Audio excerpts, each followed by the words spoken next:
So we're continuing with the spooky month, and there's this new animated series from a short. It's kind of spawned from a short. There's 12 episodes on HBO or Max, and I'm here to talk about it. Non-spoiler, of course. Let's jump in. When the Demeter ship suddenly reroutes and disappears, all passengers are presumed dead. Little do they know that they are survivors stranded on a mysterious foreign planet, crawling with exotic creatures. In this expansion of the animated 2016 short film Scavengers Reign follows several groups of survivors as they attempt to navigate a way off the strange planet where the laws of physics as we know them do not apply. So if you've seen Avatar, you take the world of Avatar or both Avatar films and you heighten the imagination of what you would find on a planet. And then you take that imagination of Jim Cameron and you give him acid. That's kind of what you would get in this. The animation style itself is wonderful. It reminds me of those early graphic novels that you used to read, or I certainly did. It's like from page to picture. It feels like I'm reading a graphic novel, but I'm also absorbed totally into the animation style because of the fluidity of the music and the words within and the visual style aesthetic of it. It feels like something that you need to experience. And that's what I was. Every single episode made me kind of like, not gasp, like, oh my goodness, this is amazing, but really just go, wow, this is something spectacular. I'm watching something that's totally new and different. And every now and again, HBO will release an animated series seemingly out of nowhere. Not a lot of people know about this short, except they took the short, they created something magical, something spectacular. And now we have something really worthwhile getting into. But is the story any good? So the story itself is going to make you a little bit confused. It is sort of all over the place. We have the Demeter, the survivors that have crash landed on this planet, and we jump backwards and forwards in time, kind of setting the stage of how they got there, what went wrong in a few episodes. There's also a kind of overarching arc.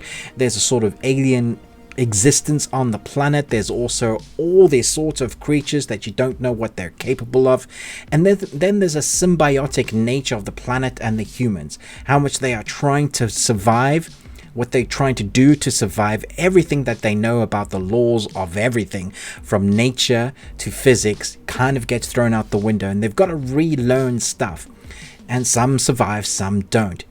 It is also horrific. It's like nightmare fuel. If you have issues with bugs or ways things are sort of move out of a symbiotic nature or the circle of life, one thing eats another to breed another thing.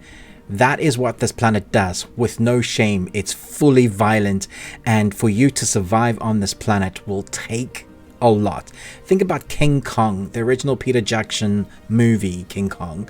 That 20-minute sequence with the larger than life creatures that was done by Bryan Singer with the King Kong and the T-Rexes and all those things that want to eat them and the slugs. Think about that, but even worse and more developed and more crazy and more stunning and more beautiful, just much more. That's the sort of ride you're going to go on here. When you start piecing together the storyline, that's when you're going to start getting invested in the characters, because there's so much going on here and it's so vibrant and it's so brilliant, and your brain is trying to take on all of this kind of new design, new creatures, new world that is fully realized and stylized, and you're trying to figure out what the rules are. When we start getting into understanding more of the characters' backgrounds, that's when you start falling in love with the series. It does have one massive drawback though, and maybe that's just for me. The screeners I have all have an audio issue. The issue is that the talking is seriously soft, and the music, which is very orchestral and is beautiful and wonderful and sets the tone, is very overpowering. Now this is a new thing that is being seems to be popular recently. They've gone from that transitioning where, you know, a long time ago when people used to watch ads on TV, and the ads were always so much louder because they knew that people would take a break and go and make a cup of tea or something. It seems to have taken that sort of tack, and over 30-40 years that has become the norm. So now what we have is that, but maxed out. And that seems to be the norm for a lot of TV series and movies when it comes to streaming on different platforms. Here, for some reason, it's much worse. And I can't feel like this would be the final edit. So let me know when you're watching if you found that an issue. I streamed it on my mobile. I streamed it on my 4K projector, on my TV, on my Mac. They all had the same audio issue. And it was interesting because I was playing that volume up and volume down, volume up and volume down. I didn't have the ability to switch on subtitles, but that would be my top tip to get around it if you are having that same issue. Switch on the subtitles and have it at a normal level so you can hear the audio properly when they're speaking, when there's no orchestral music playing, no score playing. But when it is and you can't hear them talking at the same time, that might be a good way for you to get around it if that is still part of the aesthetic of what they were going for. That is for me a massive drawback because I kept straining myself to hear the story that was going on because I was really enthralled. Let me know what you think about this. I think it's spectacular. I only have that one drawback. The characters, the way it is designed, the story, the emotiveness, the full realization that nature is it does what it does and is always going to. There are no favorites, and that's what I liked about this. They take what we know as nature and give an imagination to another planet of things that I couldn't have imagined, or probably would have eventually, but like your wildest dreams of creatures and creations, of what they do to survive, how they reproduce, how they would eat you, how if you got a disease of some kind, there should be a way for you to get healed. And how they showcase that is brilliant in amongst the characters trying to survive. So I'm going to give this 4.75 Nicolas Cages out of 5. And you got one.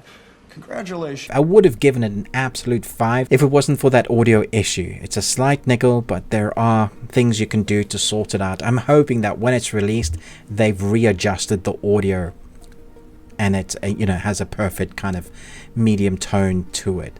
Let me know your thoughts down below. Definitely stick this on your watch list.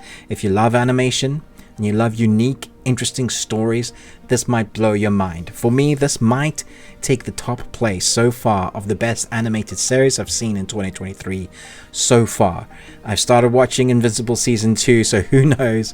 I'm a big fan of that series, but for now, it's this. Thanks so much for watching. Got loads more of other content. I haven't put out a review for a few days because I've been watching so much stuff that has been backed up, and I'm trying to kind of prioritize what's going to do well for my channel. If you do like my content and my channel, please be aware that we are always adjusting to what works for us, what I find it to be enjoyment rather than just putting out content for the sake of it.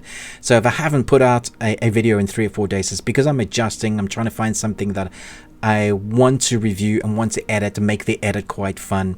So do share and like and all that if you can, because it does help me out. I've got a new series coming out called I Watched. Look out for that because it's going to be a lot of fun. I'm really looking forward to doing some of these. I've been kind of shooting the shit with Movies and Munchies. Chris from Movies and Munchies, we've been going through some ideas of how this would work because I like collaboration, and he's given me some ideas of what I can do with that. Gonna be a lot of fun, so do look out for that. Check out our Patreon. And with Movies and Munchies, we do a weekly podcast that is video and a video on the full video on our Patreon. We do an audio as well, which is called The Best Thing We Watched. Anyway, you're listening to audio podcasts. And of course, we have that Patreon with the bearded ones. So lots going on here. If you're still listening, thank you so much for supporting the Ruby Tuesday all the way to the end. I really do appreciate. I really hope you find these informative, trying to get that watch time up so that I can make this more into a career rather than just a hobby. But I'll see you on the next video. Live long and Tuesday.